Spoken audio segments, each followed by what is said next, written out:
the difference in productivity of companies where people are actively engaged and showing appreciation, where they have really good recognition and appreciation programs, they're wildly more profitable. There's even a through line to stock price of publicly traded companies, where if your employees are more engaged and kept happier and feel more encouraged, the stock price will resultingly be higher. You can manufacture kindness to some extent, but like I've built these real relationships where like I care about these people as human beings, they care about me. So bringing that back to the employee thing, it's the exact same thing. So it's like, yeah, you can show appreciation, recognition, whatever, but the traditional ways in which businesses do that are pretty much just I'm the employer and you're the employee. You know, it's I'm showing appreciation through compensation, through an annual raise, through a nap pod.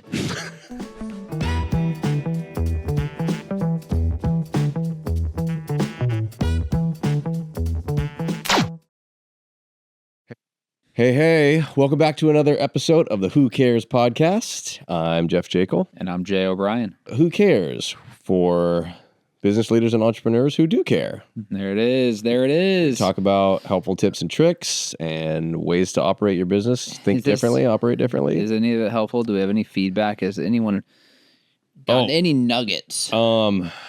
Is it weird if I tell you that my dad has something that he's going to send in of something that's going on with him with the doctor's office right now? Ooh, hit me with it. I'm full of advice. I don't want to do the whole thing because he's literally writing it in but essentially like my dad had a hip replacement surgery and he was prescribed physical therapy and he's got so many sessions for the last however many months. And the doctor's telling him that he needs however many more sessions. And he has to get a prescription for this in order to get it approved by insurance. It's a difference between like him paying $17 per visit or whatever and like 300 and something or whatever it is. And it's been like signed off and he's sent it in or it's been faxed or whatever. This industry still apparently uses faxes. They sure do. And he keeps calling the office and be like, did you request this from them? Yes. Have they sent it? I don't know. The other office is saying, we've sent it. Do you have confirmation of sending it? Yes. Here's a confirmation of the email, like giving him all this information. And he's even camped out in a doctor's office. And he said my dad is like, he can be serious and get indignant. And he's like, I'm not leaving here until I see the doctor. And he tells me and shows me that he sent the approval over or whatever it is. And they're like, well, he's not here today. He's at his other office. And so he's going to give us the details, but it's like, he says that every time that this happens, because obviously he's our number one listener, maybe number two. Sure. Every time this happens, he is thinking about like, oh my God, what would the guys say about this? I have a very strong opinion that it should be illegal for a doctor to run and manage their own practice. Like, sorry guys, the bad ones ruined it for the good ones. For everyone. Like, it's a law now. You can't do it. And you don't mean a doctor not having like administrative staff in the front. You literally mean there needs to be a professional, like a company, somebody has to be a company real running the whole show, a president who comes in to run the process, left to their own volition, not a clue what they're doing. Not a single clue what they are doing. There is a doctor's office right now that I've been going back and forth with, I think 8 days now. So I call. I get a voicemail, of course, right? I get a voicemail. Like, why wouldn't I? It's 10 a.m. on a Tuesday. Yeah, of course I'm going to get a voicemail. I leave a detailed message. I say, please do not call me back. Email me or text me. It will be a far more efficient way for us to get something scheduled. Yeah. Please don't call. They call.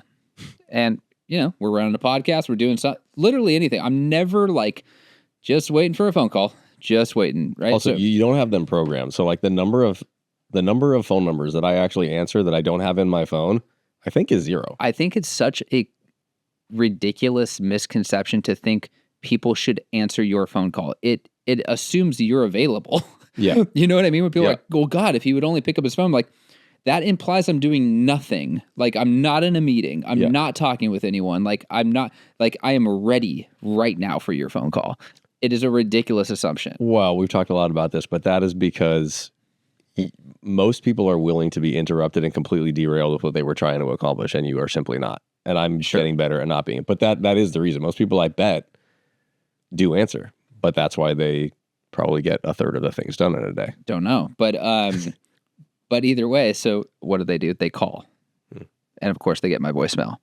Hi, this is so-and-so's doctor's office. Like, just giving you a call back. Please call us back at our office.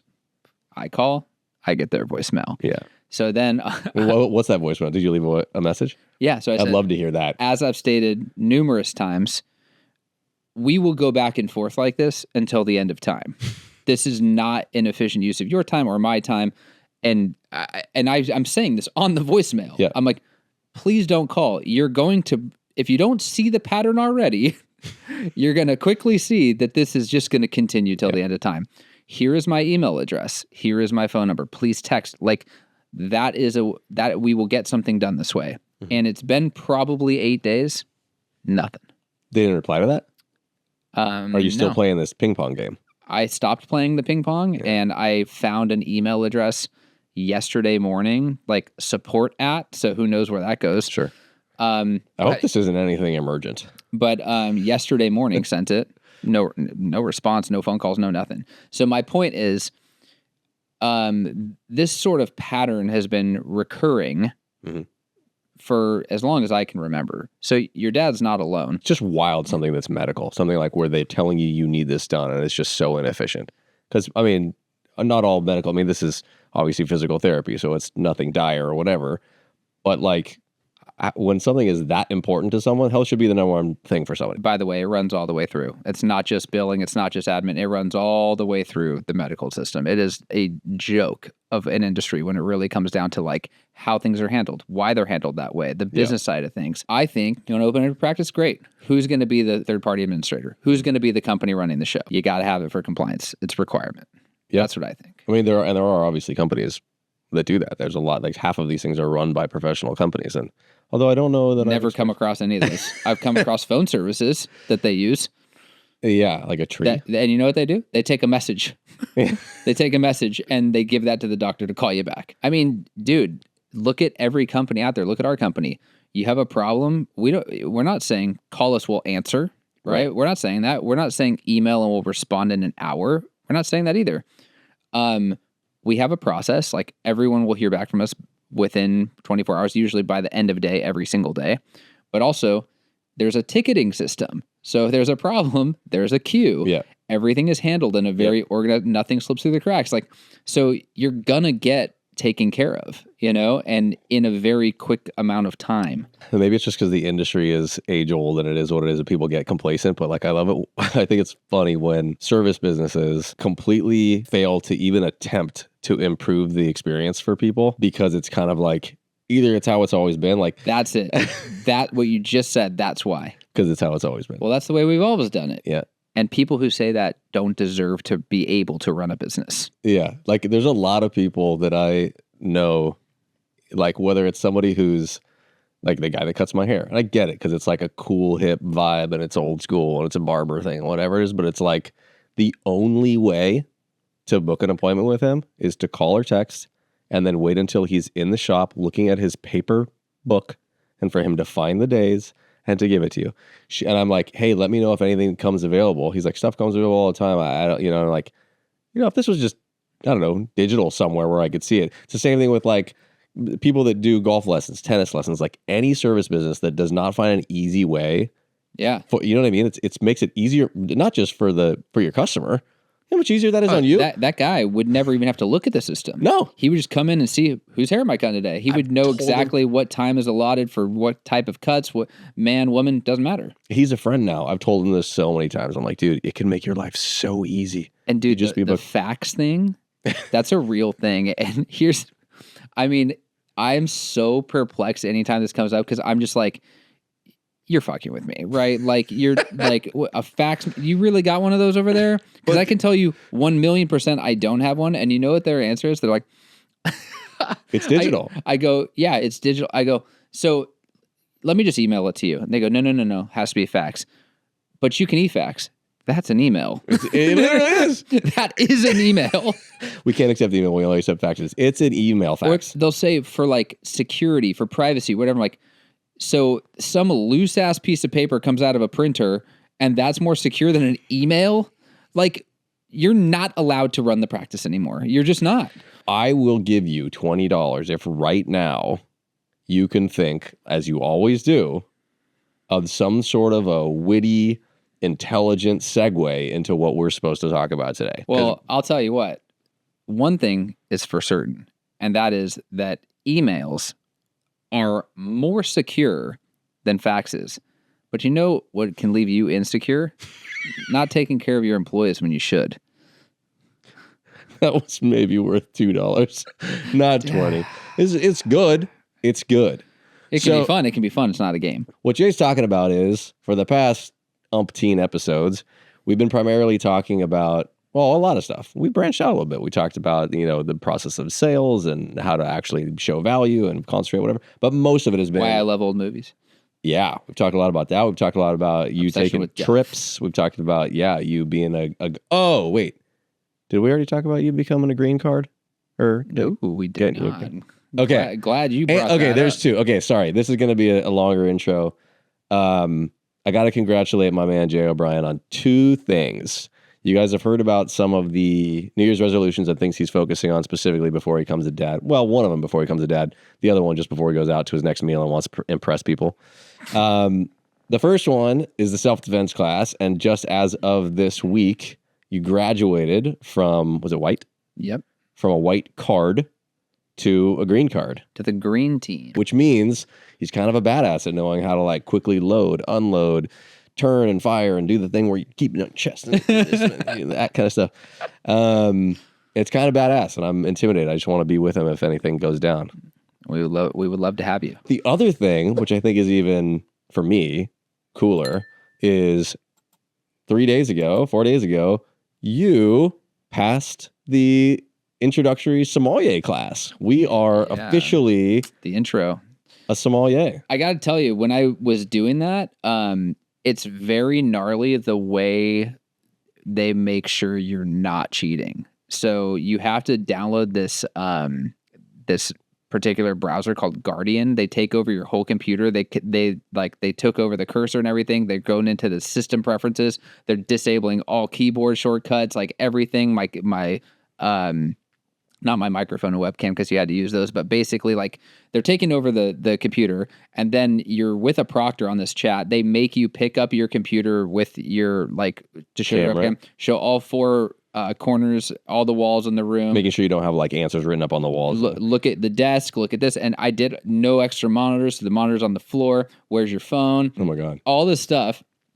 And even after I did all that, they're like, it's all happening. There's a live chat. The guy's like, get rid of that notepad that's like on the right side of your bookcase or whatever. I'm like, wait, you can't take notes while you're doing it? They actually let you have a scrap piece of paper if you wanted to take notes. I don't understand the point of that. I don't know what I'm taking notes for. Well, it might, I mean, I'm such a visual person. It might be like in order to do something, I need to draw out like the West Bank. You're allowed to do that. I saw no reason to need to do that. So any books though, or anything like that, they're like out and that looked like a book. My test was at I think 9:30. I didn't start until like 9:45 because that's how much they are like making sure you're ready to go. A lot of that feels really superfluous to me because like they're watching you on video.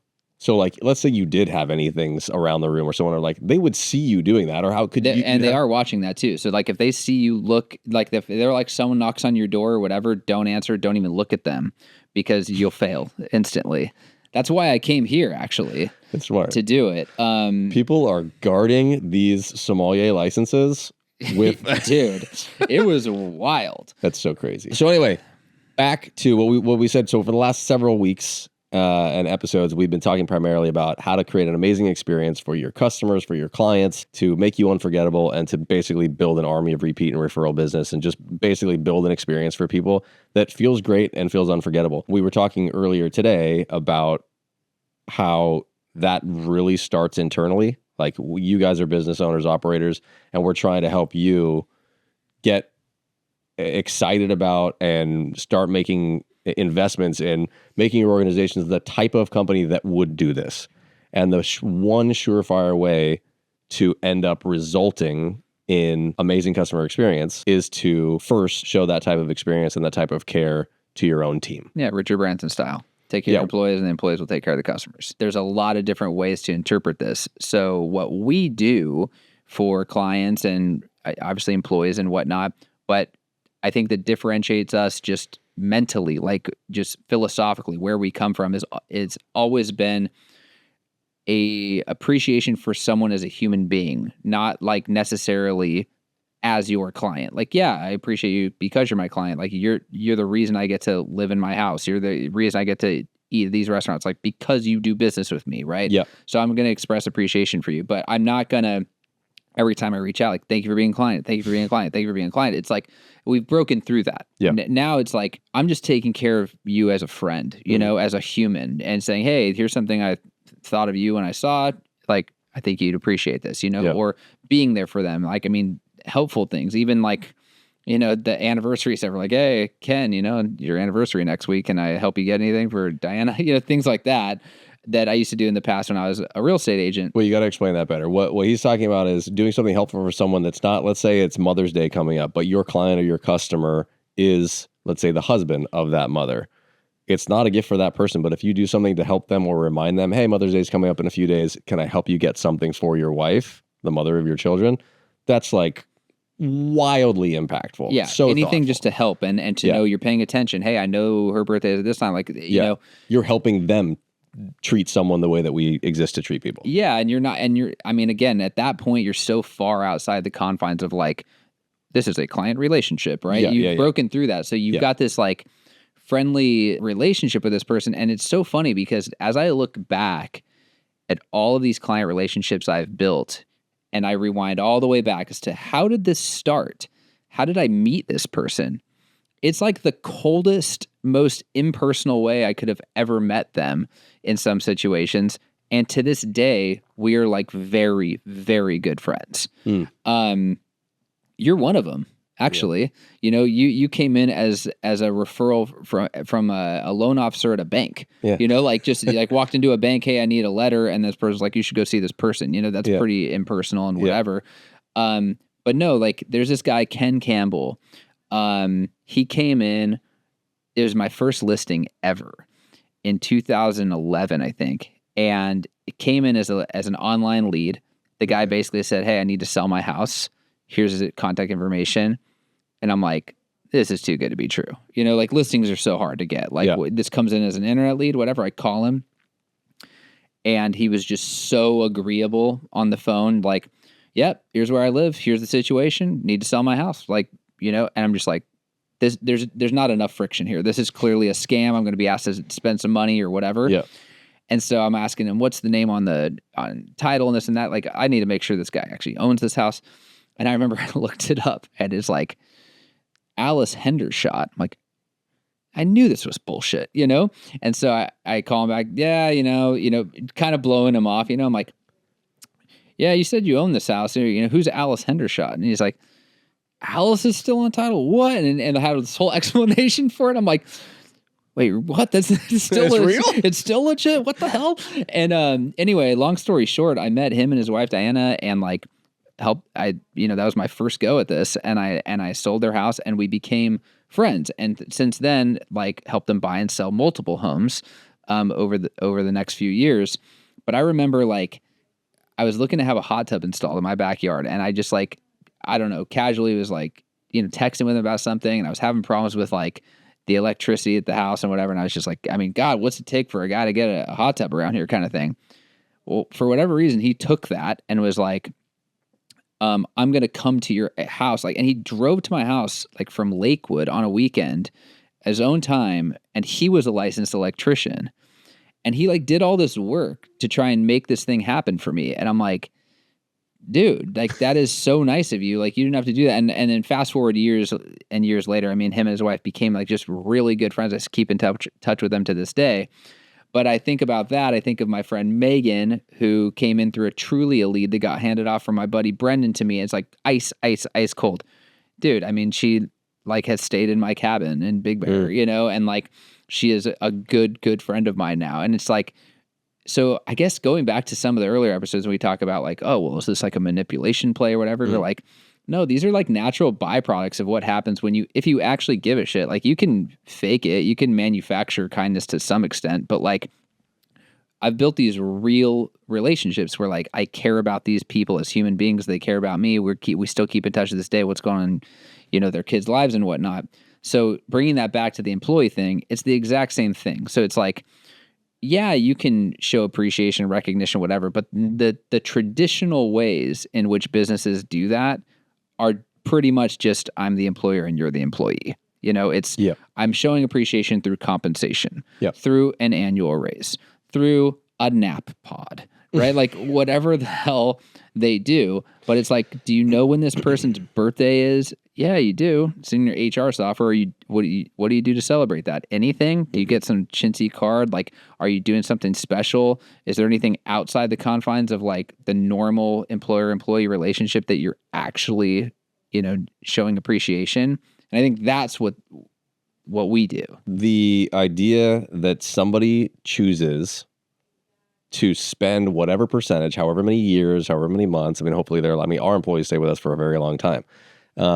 But this person is choosing to spend most of their waking hours in service of your dream, your goal, the goal of the company is huge. Like, it's something that I think most managers, business owners, operators, like, they lose sight of how massive that is.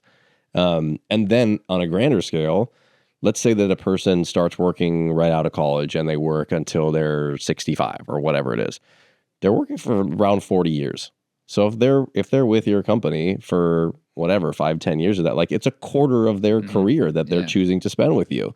So it's a ton of their time, and it's a decision. Everything's an opportunity cost. So they're choosing to be here and not elsewhere. So like when you talk about appreciation, so many employers, I think they either do straight up, you do X for me, employee, so I give you Y.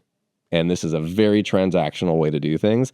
And that's pretty much compensation or bonus or whatever it is. A step up from that is people that are like, okay, I pay them to do a job, but I also do recognition when they do really well at their job. But often even that, like, recognition is a term that we work with, but we also push against in favor of appreciation, because recognition often is like the result of you making the company money. So like the employee did something to make us money, I'm going to recognize them with whatever it is. So that even also is transactional in a kind of a tit for tat, or I'm recognizing something you did. Appreciation is just thank you. Like, thank you for choosing to spend so much time, effort, energy on something that is really ultimately going to benefit me as much or more than it is you, if everyone's honest, right? So that's the bare bones, is trying to basically, if you flip the switch today and started to operate in like thinking every day about that, these people have choices, right? Like a lot of employers think, like, when we hear somebody say like, my people are really happy, they get paid well, they're lucky to be here. It's like cringe. It's cringe. By the way, that there's a model for that. You know what I mean? Like the same way we talk about the client care thing, like there's a model for that where they just go, I don't give a shit about retention or referrals.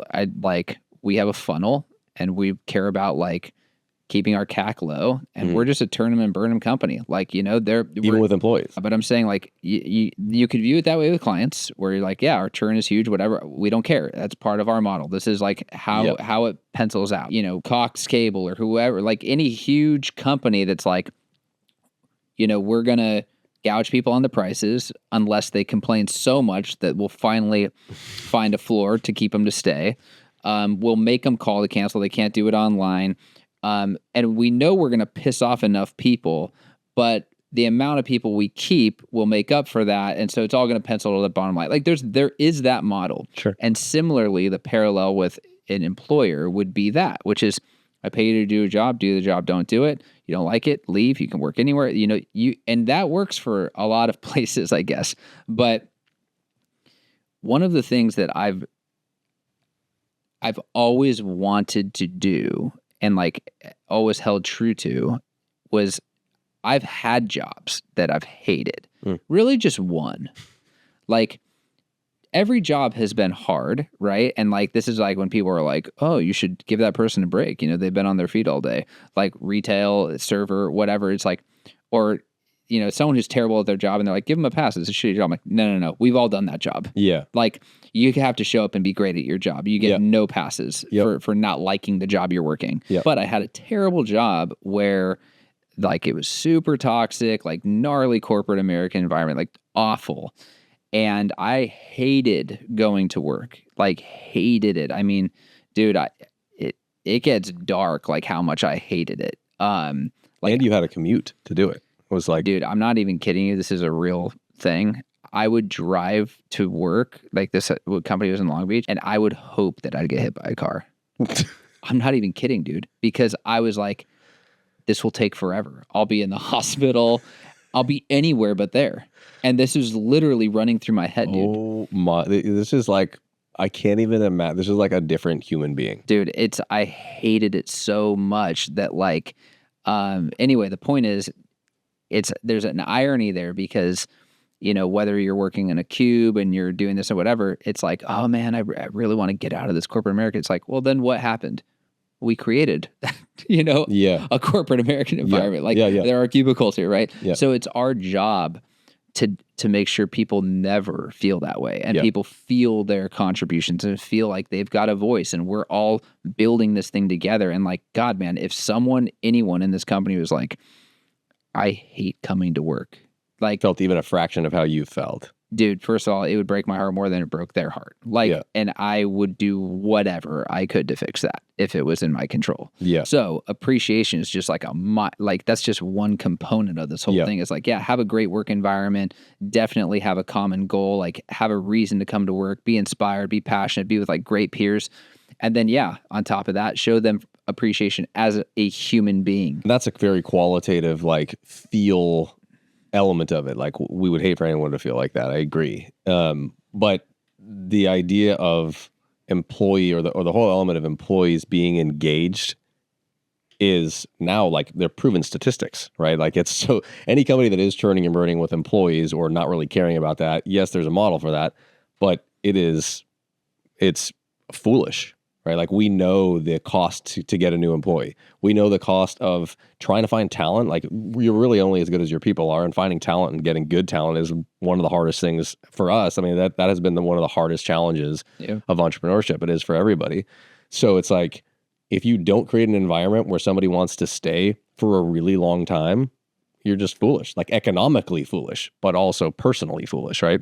And then if you, like, we've got people that refer friends all the time because they want to work here.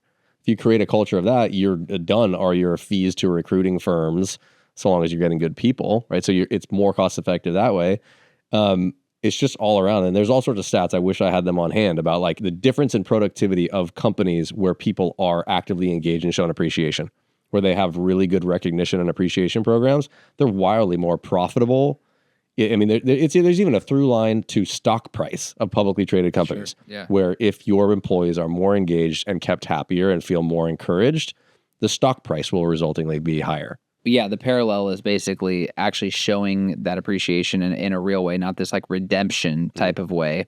But going back to the manipulation thing, right? It's like there are natural byproducts that are beneficial to the company by doing this. Sure. So you're leading by doing the right thing, but you are also selfishly getting people to stay longer, which is super beneficial. Getting people more engaged, more passionate about their work, which adds to the productivity. Getting them to refer their friends, which cuts down on talent acquisition costs. The list goes on and on and on. So it's just more of the same, but it's employer to employee relationship versus business owner to client. 100%. And don't even get us started on the initial experience, how shitty the initial experience is for most people. Onboarding. Like, it's terrible. You go and you hire a new person. They go through a whole process, especially if it's a high level job. They've gone through a whole bunch of interviews, possibly in person. They might have even traveled somewhere if it's a high level job.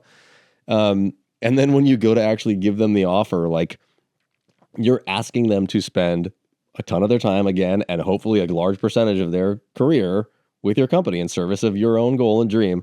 And all the pomp and circumstance that is involved in this is like an email with like a link to sign a DocuSign. Yep. And that's it. Right. So like for us and what we help other people do, I mean, find out something about the person, find out what they love. They have kids. What are they into? And then when you actually deliver, or we do actually deliver an offer, like a real offer in a box with maybe something that is actually already branded or personalized to them and the role that they'll have. Like, let them envision themselves in this role that you're asking them to take on. And if they say no, right, like, it's not the end of the world. And they're going to walk away from this being like, okay, it didn't work out, but this company made such an awesome impression on me, such an awesome experience, etc. And then in the days when they first start, like make their first day special. Most people, you had a story of like showing up and nobody's ready for you. Like they didn't know where your thing was. Don't, like, oh wait, you start today? Like, yeah. What's your name again? No, dude. I mean, my boss wouldn't even shake my hand. Remember that? Oh yeah. Like I go to introduce myself on the first day, and he just looks at my hand. He's like, "I'm gonna shake your hand, dude." Yeah, but we hear it all the time. 90 days if you're still here. Oh my God. Most places, even if they're a pretty big company, like they're not that ready for you when you get there. And maybe they give you like a mug that's got the company's name on it, which by the way, you don't have any loyalty to yet. Like they're asking you to go and sport this shirt or this cup or whatever. They stick you in your cubicle. You're kind of like looking around for whatever, like create an amazing initial experience and watch how much faster somebody becomes productive. Like watch how much faster. And again, like you said, that's a byproduct of it. It's not the reason to do it. The reasons to do it is because they deserve it, and your company and your brand deserves to be seen that way and experienced that way. But the fringe benefit is that person ramps up faster, more quickly starts to feel loyal and starts to feel a part of the company. And then, like you said, surprise them on their 100th day or whenever it is. I really liked everything you said. I was hoping for a mic drop at the end, but these won't drop. So I know, like a cup drop. This is great. Yeah, I think that hopefully this was helpful enough, but you showed me some people are leaving some feedback. Yeah, we want some more feedback. Tell us you hate us. Tell us that, that my socks don't match. Tell us, I mean, they're really short. I usually wear it. Tell us anything that you want, but just interact. And do the liking and subscribing. Yeah. We crossed some milestones with followers and stuff. And subscribers. Appreciate that. I was surprised to see that. Yeah, that was really nice. People out there like, is it thousands? Is it 10,000? No. Millions. Billions. We're in the millions. So keep that going. As always, like, subscribe, and leave us some comments. We'll see you next time.